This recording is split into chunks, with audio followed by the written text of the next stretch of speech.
Welcome to the BBB Sharing podcast. My name is Paris Lape. I am here today with Derek and Alex Alford here with Fiscal Fitness Tax and Financial Services. Thank you guys so much for being here. It's our pleasure. Good morning, Paris. Morning. Yeah, thank you for having us. Of course. Well, why don't you go ahead and introduce yourselves and what you do with Fiscal Fitness Tax and Financial Services? Alex, you can go first. Yep. Okay. So my name's Alexander Alford. I'm a managing tax preparer as well too. Managing assistant. So I assist Derek here. My father, Derek Alford. So yeah, that's what I do. I usually work with data entry, things like that. So yep. With our clients. Okay. Good morning, listening audience. Again, my name is Derek Alford, registered financial consultant, CEO, founder of Fiscal Fitness Tax and Financial Services. We've been in existence for over 35 years, since 1990. We've helped hundreds of clients over the years, and we're glad to be here. Thank you for this opportunity from the Better Business Bureau to spread the word about fiscal fitness. Of course, and it's coming at the perfect time. Tax season is upon us. I mean, April will be here before we know it. Yes. So thank you for being here. I'm excited to have a father-son duo here, in the podcast studio. So let's go over your business a little bit. You do consulting, preparing for businesses, small businesses, families, individuals. Yes. So go over about your day-to-day and what your business runs like. Well, again, like you said, we help individuals, families, and small businesses. We've helped them for years. Our goal is to help our clients to be financially stronger and to be financially fit, hence fiscal fitness, the play on words. So the day-to-day is we, as far as taxes are concerned, clients call in, we have a lot of repeat clients, hundreds of repeat clients. So we reach out to them, folks call us, we have a website and all that. And so we receive their information. Everything we do is confidential. We don't share it with anyone outside of the client's permission or giving consent. And then we do everybody's situation is different. So we can't put everybody in the same box. So we get a good, what we call organizer, get a good understanding of a client's situations, their needs, goals, and objectives.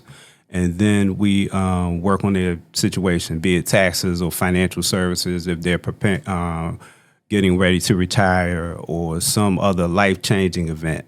So that's typically how we do it. And we try to inform them about areas where they can improve for the future.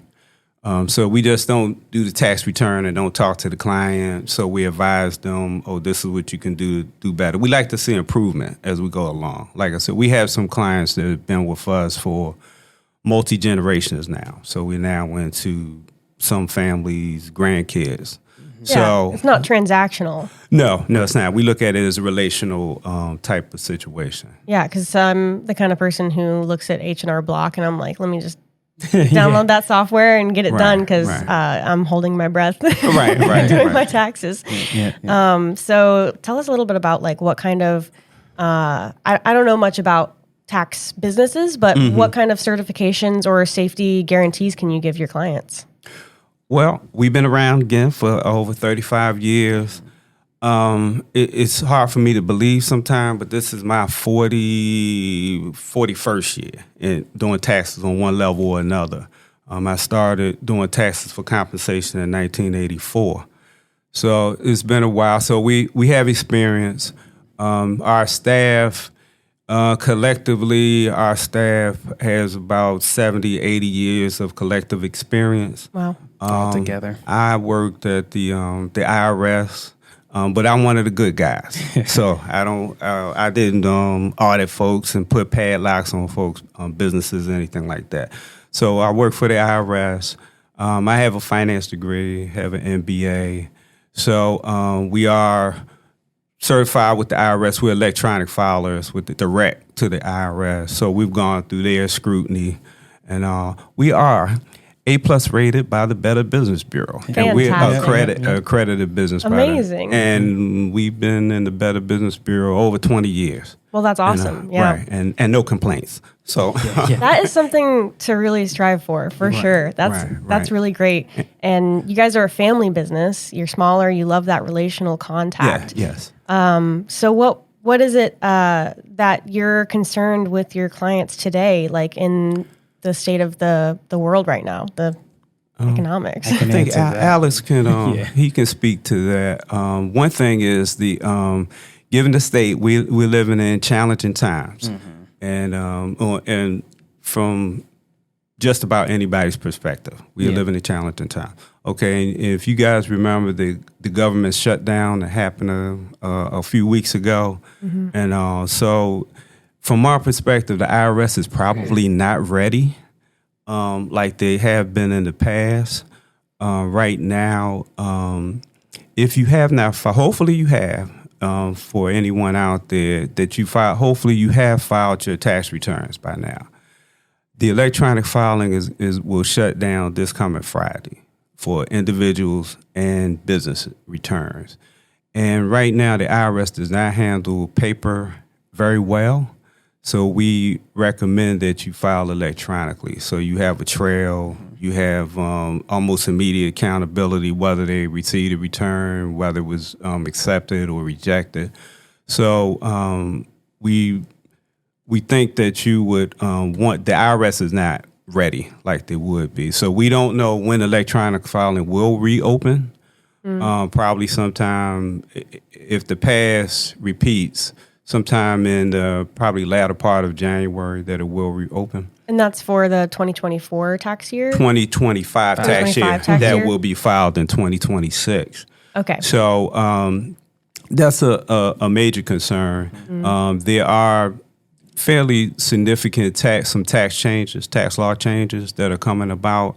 However, they're not out yet. We haven't seen anything. If you go to the IRS website now, you'll see only 2024 information. Usually in the past, you would have 2025's information at least to review. So a lot of the forms, a lot of the processes and procedures, they're not out yet. So that's a major concern. So we don't know what the upcoming tax filing season will bring.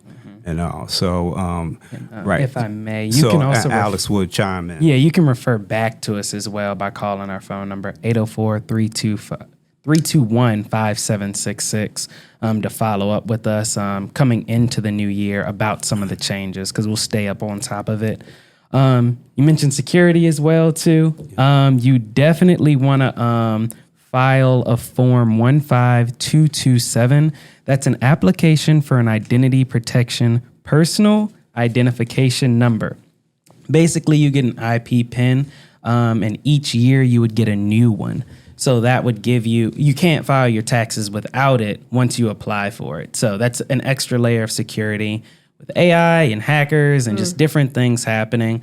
Now, if something has happened, someone has used your information, there's another form you can file called an ID theft affidavit. That's form 14039. So that right there can help you out as well, too. If someone's fraudulently filed a return in your name, you can send that into the IRS and they can, look into it, leave a trail, And I recommend keeping a copy for yourself. So, yeah. And someone who has no idea what any of that is, does that affect your credit? Like, should people be concerned that this would put roadblocks on other things like getting an ID, that sort of thing? It could if somebody does something. So if someone has your information, there's always that risk. If somebody gets your social, if somebody gets your, address, account information, that kind of thing, that's a lot of sensitive information. We'll keep it, under wraps as far as, we don't release any kind of information on our clients without their consent. But, we can't speak for anybody else or anybody with nefarious intentions. So that's why, you want to be as secure as possible. Make sure, when you're using, like, let's say you're out in public, if you're using public Wi-Fi, make sure you've got passwords on your stuff. Make sure you guard your passwords on your things as well. And store all your tax source documents in a secure location as well, too. Make sure that whoever's doing your taxes, if it's not us, make sure that they're accredited, they know what they're doing, and they're, doing safe security practices as well, too. So, of course. And is that free to file for the PIN? Yes. Yep. And the affidavit as well? Right. Yeah. And we can also file it. Like, we're doing it for everyone, right? The ID PIN. We recommend that everyone gets it. They don't have to, but we recommend, given the times that we're living in. Yeah. It'll help you sleep well at night, knowing that you have that extra layer. It's kind of like multi-factor authentication for exactly your taxes. Exactly. So what is the biggest challenge in competition with like HR Block and all of the other tax filing stuff that you have online versus like going with someone like you who is a person you can talk to? Well, you hit it right on the head. There are sort of production line types of firms out there where the goal is to get you in and out as fast as possible, given what you present to them at that time. So they do very little digging around, looking, making sure that everything's there. And so we get the personalized service. We don't really look at them as really hardcore competition because, like I said, different lanes. We're running in a different lane. And there are firms, too, as well, that they outsource basically the services that are provided. So your taxes come into them in the door, or it comes through a website or whatever, but the services could be paid offshore, in other countries and all, and then it comes back. So we're not comfortable with that. All the services that we provide are provided in-house and all, so we don't ship it out. So we're different in that aspect. And there are people still around that would like to sometime come into the office and see who they're dealing with, and all. So we do offer that service. We can use the technology, emails, portals, that type of thing. But like I said, we can actually, look folks in the eye, and they can come into the office, and we can meet, and we can go over what is being produced, what they need, goals and objectives, and also what has been produced. My biggest issue is every time you upload a file, they're like, they try to put in the information, but it's always wrong. Yeah. I'm like, you know what? You have these systems, but I'm doing more work than I should be. I might as well just put it in myself. Yeah, it has to be verified. Yeah, you can't just run with it. AI and these technological tools are great, but it has to. The information has to be reviewed. Actually, I'm glad you mentioned that because we actually have a fillable form as well too. Our tax organizer, which gets all the initial information, and like we call it the preliminary document. So like your client intake forms, that kind of thing, and also there are other tax source documents like W-2s, 1099s. That was really big around COVID time, around 2020. I think that's when we started that because less people were coming into the office, but people still needed to get their things done. People were getting stimulus checks. People had to do back years. So, we made a fillable forms that we could send to people and they can send it back to us so they can just type in their information. Right. It actually, we still accept people coming in and, talking, but we can skip the entire, first process by just having people fill the forms out, send it in to us, and then we can review all your documentation as well. So that's another thing. But obviously, we're going to call you and verify who you are, talk to you, you'll get to know us, that kind of thing. So it's more streamlined, but it's still personal. Right, exactly. Yeah, and that makes sense. Around COVID, people were, being unemployed and maybe picking up, new jobs that were freelance, so they had to do the 1099, like that sort of thing. Right. So it makes sense to have that. And I'd like to come from the consumer standpoint of I can, just imagine I don't have a whole lot of money to spare. Do you guys charge hourly? Do you charge a flat fee? Like, how does that work when you're working with you to prepare your taxes? What does that look like? Before we address that, this is something simple and basic, but it's important. And no matter who you use for your tax return preparation, make sure you get and keep a copy for yourself. A lot of people using those online services, and once it's done and they hit the button, then they go away. And they say, okay, it's done. But you may need the tax return copy at some point. And we found that some of these services, once you finish and you've paid them, then that's it. Then they don't, you may not have access to a copy, or you may have to go through a lot to get a copy, or you may have to pay extra to get a copy later. It's good advice. Yeah, so that's something simple, but a lot of people miss that, so they think it's done. Now, as far as our fees are concerned, we have a base fee based on individual taxes versus business taxes, and it depends on the complexity of the return. So there are certain forms. We have a charge for certain forms, and also it's pretty much in the business taxes, or folks that have investments, real estate, property managers, their landlords, that kind of thing, depending on how organized they are. Right. If you come to us with papers and a trash bag with no structure, no organization, you know it's in there. College student style. Right. Yeah. There'll be extra. That will be extra charge for that. So it depends on what we have to do. So once we take a look at what's involved, then we can give a price. We do have a base price, though. We do have a base price for individuals and business returns versus business returns. Do you have any advice on keeping your documents organized? Because I have like a folder that I throw all of my tax stuff in. So at the end of the year, I kind of have to go through it and figure out what's what. That's a good start. I would say this. I'll start with the personal side first. So having a folder with all your tax documents, all your tax source documents, so how you're getting all your income, W-2s, you mentioned like contract work, 1099s, pensions for anybody who's got that, or taking money from maybe a retirement plan, 1099-Rs, which is part of that 1099s, even 1099 interest statements. Let's say you've got a CD or a high yield savings account. The forms that you get from those, I believe if it's $10 or more in interest, you get you should get a statement. Yeah, you should get a statement.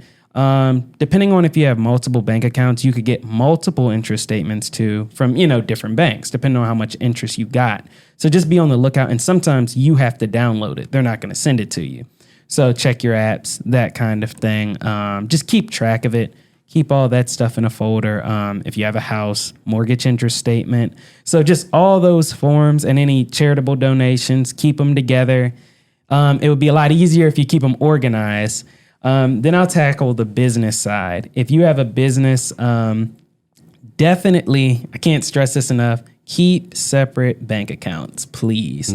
A personal bank account, a business bank account. Even if it's something as simple as, to start with, opening up a new checking account, and this is all my business transactions go through here. Even if you're taking money from the personal, transferring it to the business, just making an owner contribution.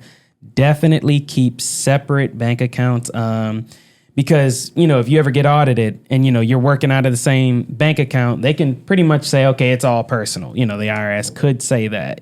So you don't want to get yourself in trouble with that, right?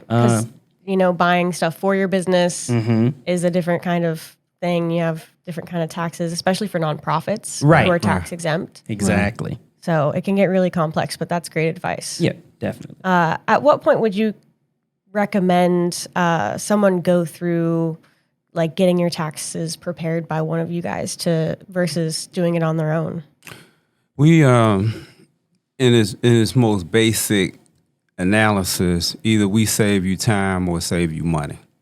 So if you're a very busy person and you just can't do it, can't sit down and do it and concentrate on it because you have so many other things going on, be it family or work or business, whatever, then you would consider coming to a tax pro. Or if you have a complex situation and you need to have be more tax efficient, or you're not sure, or you don't know the tax strategies to save or pay less in taxes, then you need another person on your team, another set of eyes, or someone to do it. Believe it or not, we do, and we have done taxes for accountants, CPAs, because they don't like taxes. They don't want to fool with it. That's what they say. Because when you look, it's okay. You have the knowledge to do this. Mm-hmm. Yeah, I don't want to do it. So it's just that simple. Mm-hmm. Hey, I'm willing to pay you to do it, to take this headache for me. So and they feel more confident that someone that's dealing with it all the time is doing it. So that's those, in its basic sense, those are the scenarios, the analysis you would make on why you would get someone else to do it versus trying to do it yourself. And also the good advice that you guys have to give. I mean, that's the extras, looking down the road, seeing the potholes that may be out there, telling you, okay, you probably don't want to do that. You're looking, because you can talk yourself into whatever ideal you have in mind. You can say, okay, yeah, that's the best thing. I came up with that, but it may not be. So you need somebody else to look at it and say, okay, well, you may want to turn left instead of turning right. You'll get a better result if you turn left versus turning right. So, yes. Yeah. So I want to kind of pivot from the consumer side to your guys' business. Mm-hmm. So, your father and son, you've been, a tax preparer and a managing assistant for Derek and helping out in that way.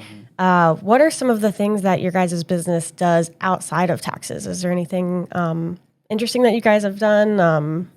I just love to get to know that a little bit. Yeah. We do more than taxes.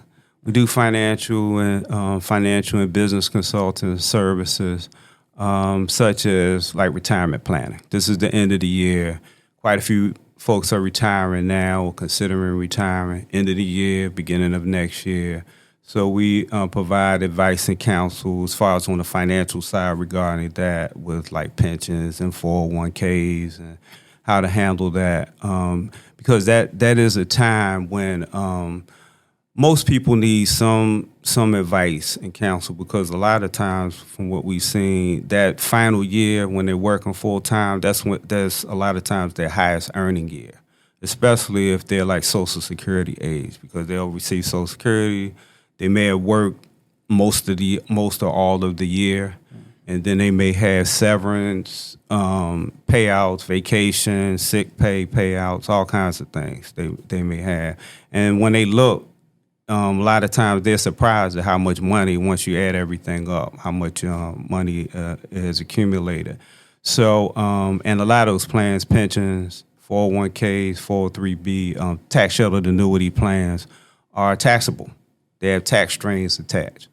If you're on the younger side, like under 60, then they have even more tax strings attached, such as penalties for early withdrawals. Mm-hmm. So it's not like Christmas fund money. So you have to look at it differently.